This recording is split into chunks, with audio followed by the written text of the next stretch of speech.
dans le pays. C'était 40 jours aller-retour, plus exploration. Ça veut dire quoi? Quand ils ont quitté Moïse pour aller explorer le pays, et ils sont revenus, ils ont fait 40 jours. Ça veut dire que si on enlève la période de l'exploration, tout ça, peut-être qu'ils ont fait moins que ça. Mais lorsqu'ils sont arrivés à Kadesh, Moïse il a dit au peuple, le pays est devant vous. Vous êtes arrivés. Quoique, il reste encore 9 stations. Mais il a dit, vous êtes arrivés. Vous êtes arrivés. Ça ferait à peine 2 ans. Parce que de Ramsès à Sinaï, 2 mois et demi, parce qu'ils ont quitté en réalité au milieu du premier mois, à la Pâque. Il a dit, ce mois-là sera votre premier mois de votre calendrier que je vous donne, Israël. Mais le 15e jour, vous allez prendre la route. Et ils sont arrivés le 3e mois à Sinaï. Mais à Sinaï, ils sont restés là. C'est la 2e année du 20 du 2e mois qu'ils ont quitté Sinaï. On peut le regarder dans... Vous allez voir pourquoi j'ai fait cette comptabilité là. Ça va vous donner une idée. On a déjà parlé de ça ici. C'est dans le nombre.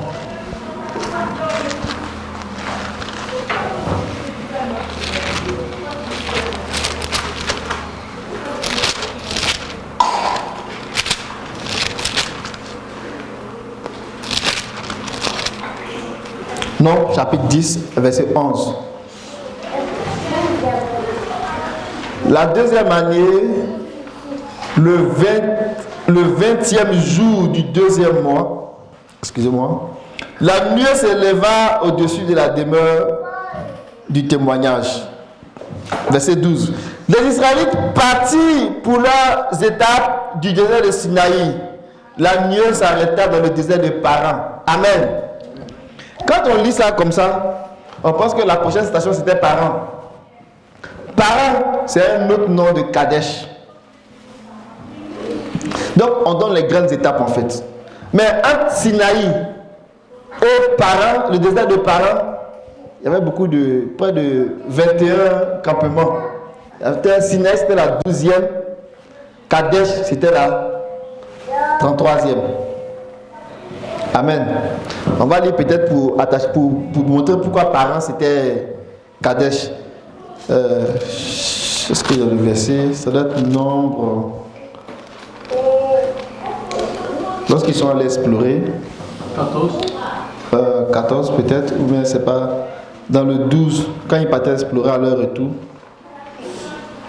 C'est le 13, verset 26.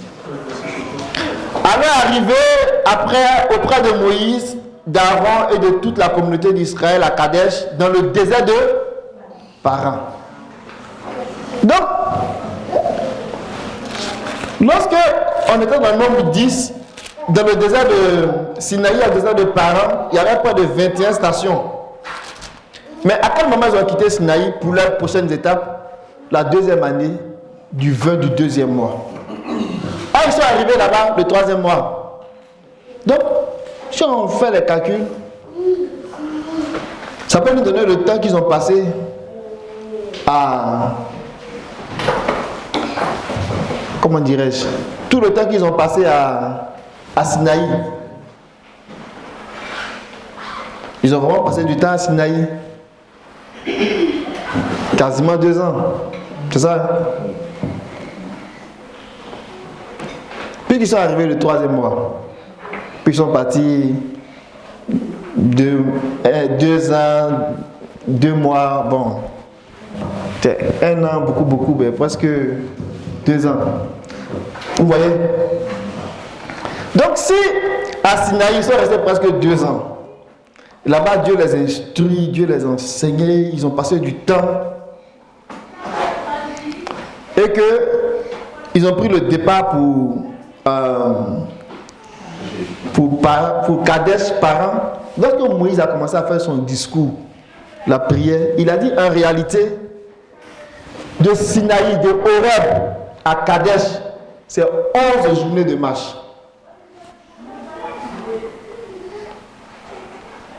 Vous voyez? Donc ça veut dire que si les choses étaient faites comme il faut là, ils allaient faire 11 journées de marche. Mais ce qui s'est passé, c'est que Kadesh est devenu errance. Kadesh est devenu bannière. Parce que lorsqu'ils étaient à Kadesh, ils ont demandé au Seigneur, quand Moïse a dit le pays est devant vous, ils ont dit non. Comment ça le pays est devant nous? On n'est pas sûr. Donne-nous des gens, on va aller explorer le pays. Ils sont allés explorer le pays. Et quand ils sont revenus, il y a eu 2 esprits qui se sont levés dans le peuple. Un esprit de foi et un esprit de manque de foi. Ils ont dit on est parti, on a vu le pays. On a exploré le pays. C'est vrai. Mais le pays est habité. Mais le pays est habité, tu nous dis on a habité le pays. Comment on va faire? Le pays est habité, non seulement il est habité, mais il est habité par des géants. Non, c'est pas possible, Moïse. Ton affaire, ça ne marche pas. Et tu vois Josué et Caleb qui se lèvent, qui disent non. Nous, on est partis, on a vu le pays habité, mais si Dieu nous est favorable, nous posséderons le pays. La Bible dit qu'ils n'ont pas eu la foi. Et ils ont même menacé de lapider Moïse et de lapider les on va dire peut-être, d'autres vont dire que c'est eux qui étaient les plus zélés. Ce n'est pas une question de zèle, c'est une question d'avoir foi en Dieu. Et à cause de leur incrédulité, ils ne sont pas rentrés. Voici ce que Hébreu dit à leur sujet. Hébreu chapitre 4.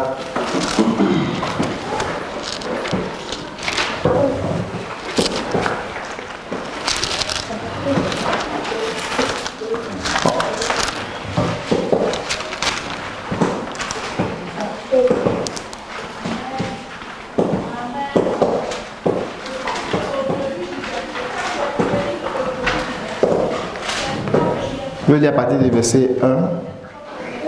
Il dit: craignons donc, tant que subsiste la promesse d'entrer dans son repos, que l'un de vous ne semble l'avoir manqué. Amen. Amen. Pourquoi? Il dit, car la bonne nouvelle nous a été annoncée tout aussi bien qu'à eux. Mais de quelle bonne nouvelle il parle? La bonne nouvelle de posséder le pays. Nous aussi, la bonne nouvelle nous a annoncé. Mais cette bonne nouvelle qui lui avait été annoncée, que vous allez posséder le pays, ils n'ont pas cru.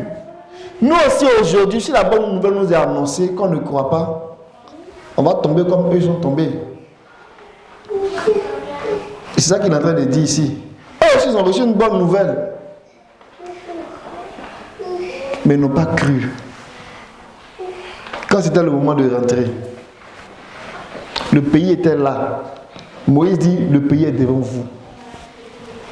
On va retenir dans... Lisons, terminons là pour montrer que c'est pas la foi, c'est parce qu'ils n'ont pas eu la foi. Car la bonne nouvelle a été annoncée tout aussi bien qu'à eux. Car la bonne nouvelle nous a été annoncée tout aussi bien qu'à eux. Mais la parole qu'ils ont entendue ne leur servit de rien. Car ils n'étaient pas unis par la foi à ceux qui l'ont entendu.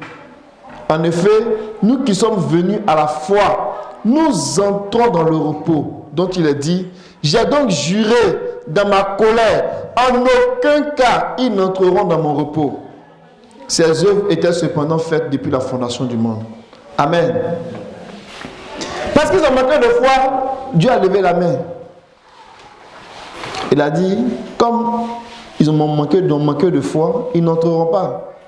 Alors, non seulement ils ont manqué de foi, ils ont injurié la gloire. Ils ont commencé à insulter Moïse. Ils ont commencé à insulter Aaron. Ils ont commencé à insulter. Ils ont même dit, donnons-nous un chef et retenons l'Égypte. Dieu était vraiment en colère. Alors que le pays est devant eux, et ils leur demandent d'avoir la foi pour rentrer, malgré la présence des géants, ils ont dit non. Eux, ils ne veulent pas. Que le pays est déjà habité. Un Satan est venu, le pays est vide. Et puis ils vont venir s'asseoir. Ils ne vont pas faire la guerre. Amen. Nous devons mener la guerre du Seigneur. Amen. Ça nous prend la guerre pour nous établir. C'est pour ça que le livre d'Apocalypse dit à celui qui vaincra. Est-ce qu'on on peut vaincre sans guerre. Tu fais rien et puis tu es là, tu as gagné. Non. À celui qui vaincra. À celui qui, on a dit à Éphèse, à celui qui vaincra, je donnerai à manger du fruit de l'arbre de la vie. C'était dit à Asmi, à celui qui vaincra. Il ne va pas souffrir la seconde mort. C'était dit à Pégame, à celui qui vaincra. C'était dit à Thyatire, c'était dit à Sade, c'était dit à Philadelphie, c'était dit à Laodicée. À celui qui vaincra. C'est pas possible de rentrer le pays, tu viens et puis il n'y a aucun habitant, les maisons sont construites, tout est là, joli, tu t'assois et puis il n'y a rien. Non, tu vas te battre avant d'entrer. Le pays est là, mais il faut se battre pour rentrer. Mais quand on dit qu'il faut se battre pour entrer, Dieu nous donne les armes. Et l'une des armes qu'on prend, c'est la foi. Amen. Et je voulais faire cette analogie avec les messages que le Seigneur a commencé à nous donner. Nous sommes en train de dire que la nouvelle Jérusalem, c'est notre repos. Et nous allons. Mais ça nous prend les armes. Ça nous prend des armes pour vaincre, pour aller nous installer. Et la foi est une arme pour nous. Pour éteindre tous les traits enflammés du malin. Parce que ça va commencer à chauffer. Dieu t'a-t-il réellement dit que tu vas avoir du repos dans ce pays-là? Tu vas douter. Tu vas douter. Quand tu vas voir les géants, tu vas douter à un moment donné. Tu vas dire non, c'est pas possible. C'est trop difficile et puis tu vas lâcher. Or, le pays est devant nous. Amen. Amen. Et comme Israël a été difficile, Israël a été têtu, Moïse a dit, on a perdu 38 ans. On a tourné en rond. On a perdu 38 ans, on a tourné en rond. Donc finalement même là, quand on regarde cette affaire de 40 ans là, c'est pas 40 ans. On va lire ça. On a déjà lu ça ici, mais bon. On va lire ça encore dans Deutéronome.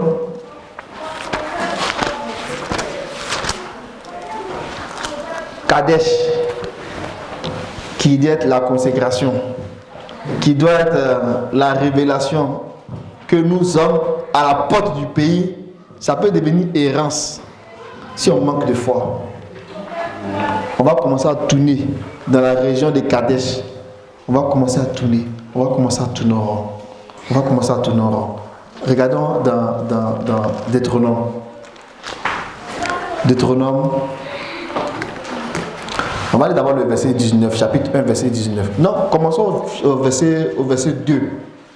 Parce qu'il y a dit des choses que je n'ai pas lues pour certains qui n'ont pas eu l'occasion d'entendre certains versets, ils ne pourront pas faire le parallèle. Je vais lire à partir du verset 1 au verset 2. Quelles sont les paroles que Moïse adressa à tout Israël entrant en Jordanie dans le désert, dans la plaine aride, en face des Soutes, entre Paran, Tophel, Laban, Tacheroth et Dizarad. Verset 2. Il y a 11 journées depuis Horeb par le chemin de la région montagneuse des Séi jusqu'à Kadesh Barnéa. Amen. Il y a 11 journées de marche. Si je vais au verset 19, il dit, nous sommes partis de l'Horeb, donc de Sinaï, de la 12e station, et nous avons parcouru tout ce grand et redoutable désert que vous avez vu. Ils ont souffert. Lorsqu'ils ont quitté Sinaï pour se rendre dans le désert de Paran, à Kadesh, ils ont vraiment souffert. Et le plus dur était derrière eux. Et le Seigneur dit, regardez maintenant, le pays est devant vous. Amen. Amen. Il dit, nous avons pris le chemin de la montagne des Amorites comme le Seigneur, notre Dieu, nous l'avait ordonné. Et nous sommes arrivés à Kadesh Barnéa. Je vous ai dit, vous êtes arrivés à la montagne des Amorites que le Seigneur, notre Dieu, nous donne. Regarde, le Seigneur, ton Dieu, a mis le pays devant toi. Monte, prends possession, comme le Seigneur, le Dieu de tes pères te l'a dit. N'aie pas peur, ne sois pas terrifié. Verset 22. Vous vous êtes présentés devant moi pour me dire, envoyons des hommes en avant, ils exploreront le pays et ils nous feront un rapport sur le chemin par lequel nous y monterons et sur les villes où nous arriverons. Cette parole m'a plu j'ai pris 12 hommes parmi vous, un homme par tribu. Ils sont repartis, ils sont montés dans la montagne et sont arrivés jusqu'à l'ouest escalade qu'ils ont inspecté. Ils ont pris du fruit du pays. Ils nous l'ont apporté. Ils nous ont fait le rapport suivant. C'est un bon pays que le Seigneur notre Dieu nous donne. Verset 26. Mais vous n'avez pas voulu y monter. Vous avez été rebelles aux ordres du Seigneur votre Dieu. Vous avez médit dans vos tentes. Vous avez dit, c'est parce que le Seigneur nous déteste qu'il nous fait sortir d'Égypte afin de nous livrer aux Amorites et de nous détruire.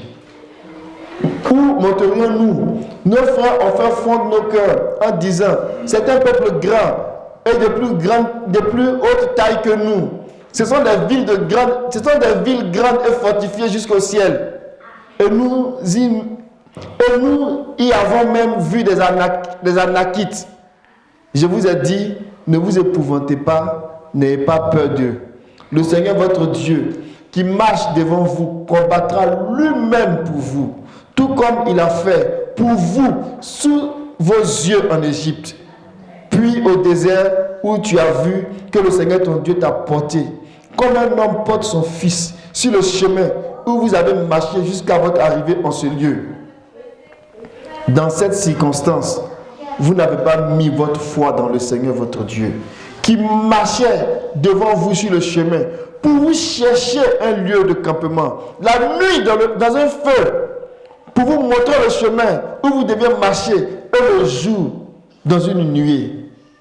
Le Seigneur a entendu, dans sa colère, il a juré, aucun homme de cette génération mauvaise ne verra le bon pays que j'ai juré de donner à vos pères, excepté Caleb, fils de Jephuné. Il le verra lui, et je lui donnerai à lui et à ses fils le pays où il a marché, parce qu'il a rempli ses obligations envers le Seigneur. Même contre moi, le Seigneur s'est mis en colère à cause de vous. Et il a dit, toi non plus tu n'y entreras pas. Il parlait de Moïse. Josué, fils de Nun, qui se tient à ton service, y entrera. Rends-le fort, car c'est lui qui donnera ce pays comme patrimoine à Israël. Amen. Amen. Parce qu'ils n'ont pas eu la foi, ils ne sont pas rentrés. Que Dieu nous accorde la foi. Il y a 3 choses qui demeurent. Il y a 3 choses qui demeurent. Amen. L'amour, qui est la plus grande de ces choses-là. Nous devons l'avoir. La foi, on a besoin de ça. Pour dire, le pays nous appartient.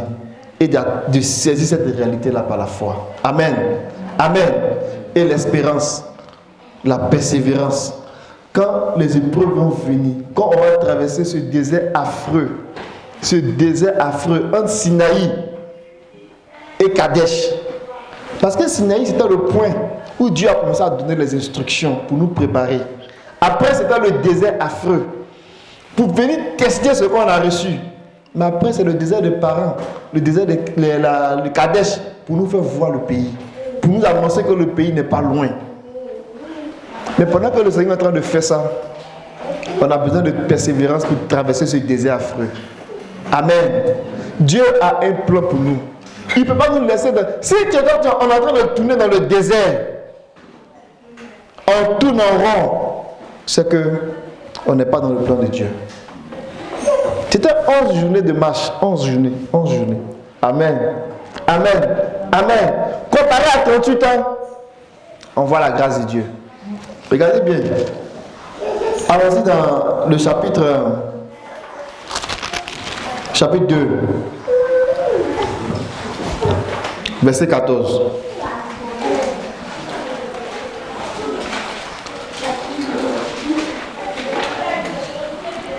Il dit, nous avons marché depuis Kadesh Barnéa jusqu'au passage de Zéret pendant 38 ans, jusqu'à ce que toute la génération des hommes de guerre ait disparu du camp comme le Seigneur l'avait juré. Amen. Donc, ça faisait partie du plan du Seigneur. Comme ils étaient rebelles à Kadesh, après 2 ans, il restait 38 ans. Ils ont tourné en rond pendant 38 ans, jusqu'à ce que tous ceux qui ont été rebelles là, qui disparaissent. Craignons Dieu. Pendant qu'on est en train d'aller à Canaan, il ne faudrait pas qu'il y ait des rebelles au milieu de nous. Parce que ce qui lui est arrivé doit nous servir d'exemple. Amen. S'il y a des rebelles au milieu de nous, des gens qui ne veulent pas comprendre, non seulement on nous fait perdre notre temps, à cause de Dieu, on va tourner pendant 38 ans. Et si on n'est pas patient, si même tu n'as rien fait, mais tu n'es pas patient, comme Moïse, on dit que c'était le plus grand homme patient. Mais à un moment donné, il a perdu patience. Le Seigneur a dit, par le rocher, il a tapé 2 fois le rocher. La Bible dit qu'il n'a pas sanctifié le nom du Seigneur ce jour-là devant le peuple. Et quand il est arrivé, il a commencé à pleurer pour dire au Seigneur, vraiment, est-ce que tu ne peux pas voir mon cas? Le Seigneur dit non. Ce que tu viens de faire là, c'est trop grave. Les gens vont dire, ah mais quand même le Seigneur lui aussi. Comment un gars du désert comme ça, qui a souffert, qui a conduit le peuple, petite chose, il a tapé 2 fois là, ça fait quoi? Dieu c'est pas un homme. Amen. Ce que Moïse venait de faire là, c'était trop grave. Le rocher là, qui les suivait là, la Bible dit que c'est Christ. Amen. La première fois, on dit qu'il faut taper Christ. Il faut le crucifier. L'eau va sortir, le peuple va boire. La deuxième fois, on dit qu'il faut parler à Christ. Moïse dit non, il y a le crucifié encore 2 fois même. Hein? Mais tu gâtes tout le projet qui s'en vient là, tous les prophètes sont en train de mélanger les codes. Ça ne marche pas. Comme tu veux mélanger les codes là, viens à côté, tu as dormi. Viens à côté de moi, tu as dormi. Laisse les autres continuer. Moïse est arrivé, il a dit tout ce que je peux faire pour toi là. Monte dans les montagnes là, et puis regarde. Tu vois comment c'est joli, non? Tes yeux vont voir, mais tu ne vas pas rentrer. Et quelque part dans les montagnes, n'est-ce pas, des Pisgah, Moïse est mort. C'est Dieu même qui a enterré Moïse. Donc, si on est têtu, on peut faire même que d'autres ne vont pas rentrer. Donc, il va falloir qu'on soit vraiment ouvert, que notre esprit soit ouvert, qu'on soit attaché au Seigneur. Amen. Amen. Parce que ce désert-là, c'est un temps. Ce n'est pas pour nous faire tourner en rond. Où il n'y a ni queue ni tête. Dieu n'est pas comme ça. Dieu a un plan. Amen. Le désert, c'est un cadre. Tu as passé les examens, tu vas en classe supérieure. Mais Dieu va nous regarder en train de souffrir en tournant. Ceux qui ont tourné en rond là, la Bible dit que Dieu les a éliminés. Parce qu'ils ont été rebelles. Donc c'était à dessein. Pour que tous les hommes de guerre, les 600 000 hommes de pied qui ont quitté Ramsès et qui devaient aller, il fallait que tous ceux qui n'ont pas cru là, il fallait qu'ils restent dans le désert. C'est pour ça que Paul, quand il parlait, il dit, et pourtant, tous ceux qui ont vu la gloire de Dieu, qui ont parlé en langue, qui ont été baptisés du Saint-Esprit, qui ont reçu la nourriture qui est tombée du ciel, qui ont reçu des grandes révélations de Dieu, tous ceux-là, la plupart, ils sont tombés dans le désert. Ils n'ont pas été agréables à Dieu. Parce qu'à un moment donné, ils ont été rebelles. À un moment donné, ils ont eu des mauvais désirs. Que le Seigneur nous garde. Et c'est ce travail que Dieu est en train de faire au milieu de nous. Souvent quand on pense à Israël, on dit, ils étaient décidés. Pourquoi ils faisaient ça même? On est la même chose comme eux. On est exactement comme eux. Et que Dieu nous aide. Amen. Je vais terminer là-dessus avec le cas de l'église d'Éphèse. Vous allez voir qu'on est la même chose comme eux. Parce que on peut grandir, on peut descendre, on peut évoluer dans des si on ne comprend pas bien les choses. Mais la volonté de Dieu, c'est qu'on ait une croissance qui ne diminue pas. Amen. Qui va grandissante. Cette croissance-là, c'est ça que Dieu veut. Jusqu'à ce qu'on devienne comme des arbres solides. Amen. Avec beaucoup de feuillage. Et que les autres viennent se cacher dans notre ombrage. Amen. Amen. Amen. Vous voyez des arbres qui ont 200 ans, 300 ans. Des arbres. Que le Seigneur soit notre force. Je termine avec l'église d'Éphèse pour vous dire qu'on est la même chose comme eux. L'église d'Éphèse est l'une des églises les plus, j'ai envie de dire, les plus solides, les plus stables. L'apôtre Paul lui-même, là, il est resté là-bas longtemps. Il a enseigné Éphèse. Il a instruit Éphèse. Et dans sa lettre à Éphèse, il a dit, je reconnais que vous avez vraiment les trois choses là. Il a parlé de ces trois choses. Il dit, je vois que vous avez l'amour. C'est bien. Je vois que vous avez la foi. Mais quand je regarde, vous n'avez pas encore bien la persévérance. Mais je prie que Dieu vous aide pour avoir la persévérance. Ils ont eu la persévérance. Mais là, on était avec Paul. Quand Paul parlait, mais lorsque le Seigneur est arrivé, et que lui-même, il a commencé à inspecter les églises, il a inspecté Éphèse. Il a vu que Éphèse, effectivement, avait la persévérance. Éphèse avait la foi, mais Éphèse a trébuché par rapport à l'amour. Vous comprenez? Ça veut dire que ce que Paul a vu à Éphèse, à un moment donné, là, c'est pas resté, c'est parti. Or, il faut que les trois choses demeurent. On va lire ça et puis je vais m'arrêter là.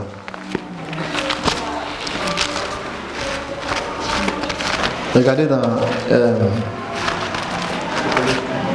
d'abord Éphésiens chapitre 1.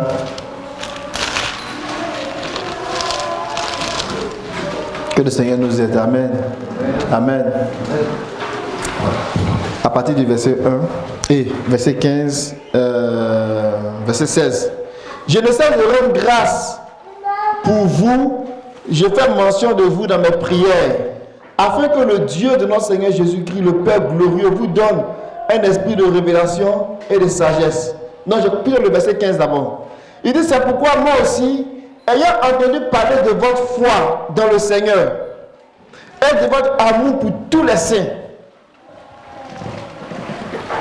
Quand on va lire la suite, il va les encourager à l'espérance.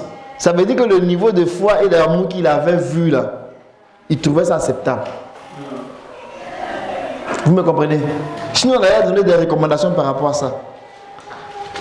Mais quand on lit plus au verset 18, il dit qu'il illumine les yeux de votre cœur pour que vous sachiez quelle est l'espérance qui s'attache à son appel. Alléluia. Amen. Donc, ils avaient la foi, ils avaient l'amour. Il dit, je prie pour vous pour que vous ayez l'espérance. Où Dieu est en train de nous conduire, là, que ce soit clair pour vous. C'est la prière de Paul. Dieu a exaucé la prière de Paul. Mais quand Paul a fini d'écrire, il a dit que la grâce, le dernier verset de Éphésiens, que la grâce soit avec tous ceux qui aiment le Seigneur d'un amour impérissable. Amen. Quelqu'un a 8 secondes? D'un amour inaltérable. D'un amour impérissable. Amen. Il dit vraiment que cet amour-là reste avec vous. Que l'amour ne soit pas altéré. Amen. Et quand le Seigneur lui-même arrive et puis il inspecte l'église, il marche au milieu des chandeliers, il inspecte Éphèse, Apocalypse 2, le verset 2, il dit Éphèse, je connais tes œuvres, je connais ton travail, ta persévérance. Amen. Ta persévérance. Je connais ta persévérance. Ta persévérance là, c'est la fermeté de l'espérance. Je sais que tu ne peux supporter les méchants. Tu as mis à l'épreuve ceux qui se disent apôtres et ne le sont pas. Et tu les as trouvés menteurs. Verset 3. Tu as de la persévérance. Tu as souffert à cause de mon nom et tu ne t'es pas lassé. Tu as souffert à cause de mon nom, tu ne t'es pas lassé. Tu n'as pas régné la foi. Parce que ça, il va le dire aussi à Pégame. Tu as souffert à cause de mon nom, tu ne t'es pas lassé. Tu n'as pas régné la foi. Il avait la persévérance. Il n'a pas régné la foi. Mais il dit, c'est que j'ai contre toi. Tu as perdu ton premier amour. Donc, Pendant qu'on fait ce chemin-là, on peut trébucher. Ce que Paul avait vu en son temps, quand le Seigneur venait inspecter, il y avait des choses qui manquaient. Et le Seigneur n'était pas content. Il a dit, souviens-toi de d'où tu es tombé, répands-toi et reviens à moi. Amen. Si le Seigneur nous inspecte aujourd'hui, qu'est-ce qu'il va dire de nous? Est-ce qu'on est prêt à posséder le pays? Que le Seigneur nous aide. Il y a beaucoup à dire, mais je vais m'arrêter là. Et je vais conclure sur ce grand thème qu'on a vu depuis longtemps. Ça fait maintenant 12 dimanches. 12 dimanches, c'est pas rien. C'est pas beaucoup. 4, c'est 3 mois. Fait que, avec tout ce qu'on a appris, tout ce qu'on a pu, le Seigneur a pu nous donner comme enseignement. Je vous encourage dans vos méditations à encore lire, à encore sonder les choses. Le Seigneur va nous emmener encore plus loin, de comprendre certaines choses et de pouvoir avoir le comportement qui va avec. Parce que le but que nous recherchons, c'est d'être vainqueurs. Amen. Pour rentrer dans le pays, ne pas avoir froid aux yeux, garder la foi, garder l'espérance, garder l'amour et entrer dans le pays. Que le Seigneur soit béni. Amen.